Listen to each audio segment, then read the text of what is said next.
Takže časť 4. Pokračujeme. Ďalej u tých božstev sú zahrnuté teda aj oslava Halloweenu. Ja iba nechápu, ako dobre, každý to máme inak, ale je mnoho kresťanov, ktorí tady toto nevedia a slavia to. Skúste si to naštudovať bližšie, alebo možno urobíme na to video. Že keď verím v Pána Boha, nemôžu logicky oslavovať Halloween. To uctívame satana pri oslave Halloweenu. Tam k tomu není co dodat. Ďalej je karneval, áno, u toho Halloweenu, čiže vyrezávanie tekvíc, áno, vychádza z oslavy, tady to máme, vychádza z oslavy satana. Dom, v ktorom sa obetováva dieťa satanovi, sa označoval vyrezávanou tekvicou. Klopu na vás. Bosorácké praktiky, prezliekanie sa do kostýmov a masiek čertov. Napríklad tady, keď som pracovala, tak tady to je tak proste zaužívané, nevím, ten americký styl, alebo tak nevím, že skrátka v ten deň Halloweenu všetci sme sa prezliekli, teda ja jediná som byla černá ovca, lebo ja to nebudu robiť, ja uctívam Pána Ježiša a nebudu uctívať satana, dobre? A všetci sa tak na mňa dívali, zahliadali na mňa aj ženy, ktoré mali krížiky na krku a považovali sa za vieríci ženy, akože chodia do kostela a tak jedno s druhým, a preto vám to říkam, je to ťažké previnenie. Je to proste hrych, keď oslavujeme Halloween. Vy normálne, reálne oslavujete satanistický rituál.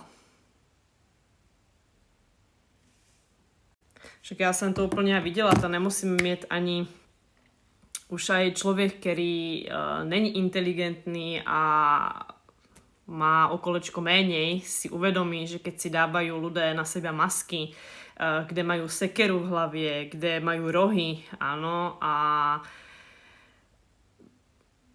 ja si myslím, že k tomuto sa není proč ani vyjadrovať a uctívať ja to nebudu. A preto vám to říkám, že keďže máme milovať svojich bližných, tak vás na to upozorniť, že je to ťažké previnenie a není to v porádku. Tady toto. Dobre? No a už úplne, jak to tady čítam, že sa prezliekať do kostýmu reholných sester a kňazov, to je totálny výsmiech. Jako to nech sa na mňa nikto nehnevá, to je proste výsmech, ano?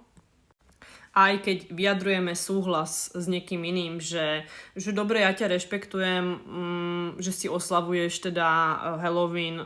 Ne, my máme mať lásku k bližným a výrazne protestovať a nesúhlasiť s tým. To je, pretože vy keď s niekým súhlasíte, neviem, jestli ste tady toto viedeli, je to veľmi dôležité, že vy keď s niekým súhlasíte, tak vlastne vy ste spolupachateľ hríchu.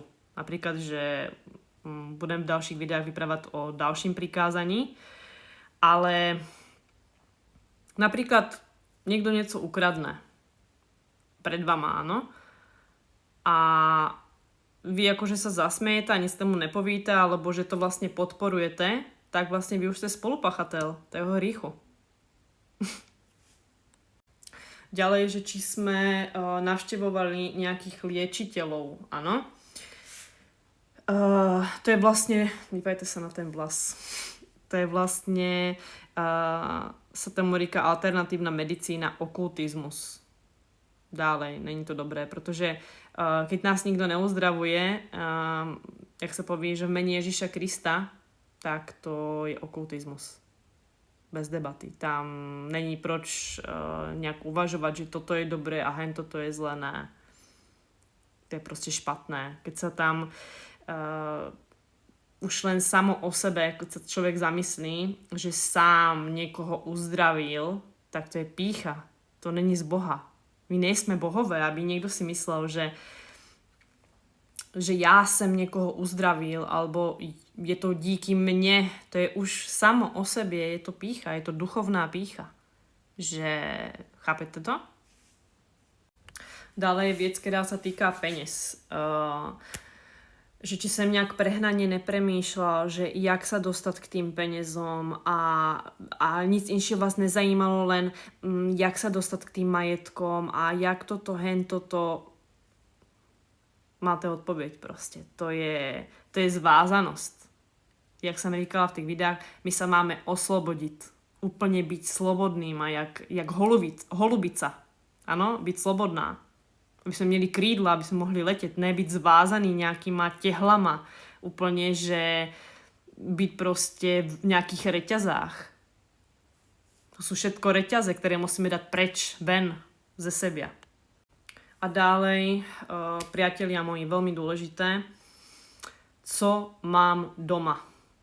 Mnohí kresťané si tady túto dôležitú informáciu neuvědomujú. Co mám doma, jaké mám složky, jaké mám knihy, či majú demonický charakter, ano, podtón, jakú hudbu počúvam. Nevím, cokoľvek, povím si, že no, ja tú hudbu ani nepočúvam, alebo mám tu síce sošku Budhy, ale jako neprikladám k tému nějakou váhu, já se jakože nemodlím k tému, takže já to nějak neberem vážně. Tak už aj to je samo o sebě hřích. Ano, že keď aj my říkáme, že to neuctíváme, ale už to působení tých démonů cez ty predmety působí na nás.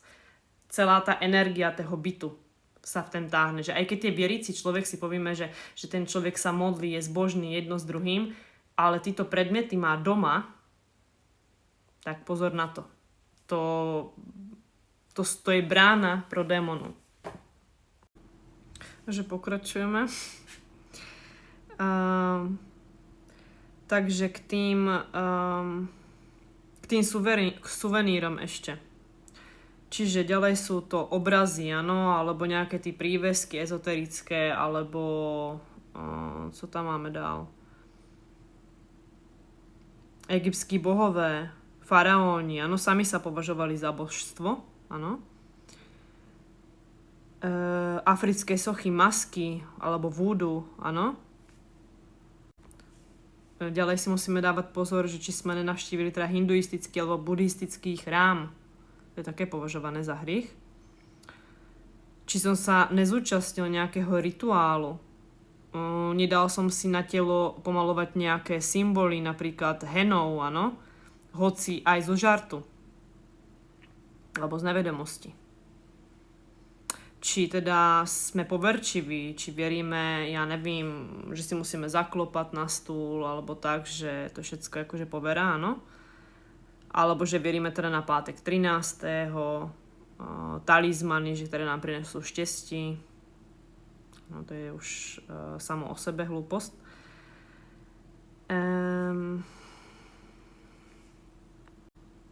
Už som mnohokrát videla červené šnúrky. To mi hrozně vadí, ale co vám povím, no člověk, keď neverí v Boha, tak sa schulí k čemukoľvek. Takže videla som už aj červené šnúrky a myslela si, že ich to chrání pred zlem, ale pritom sú to len, je to takový vtip od ďábla, ano, aby ste si mysleli, že vás ten náramek bude chránit. Už to je trošku na hlavu, ano. A jak poslednú, tady máme jogu. Ano, já jsem třeba například chodila na sväté omše, aj som sa spovídala, ale aj tak som prakticovala jogu. No a je ponorená vlastne do sveta bohov a duchov a je vlastne tí úkony, alebo to vlastne, jak to cvičení probíhá, je vlastne, že sa klaniame iným bohom. A je tu napísané, že je priamo satanistická. A to každá yoga, ten, kto ju praktizuje, otvára sa demonistickému pôsobeniu. Nie je to relaxačné cvičenie, je to spiritualita. Aktivuje čakry. Takže sa až v ďalším videu, ale to už možno až zajtra. Takže čau, dobrú noc.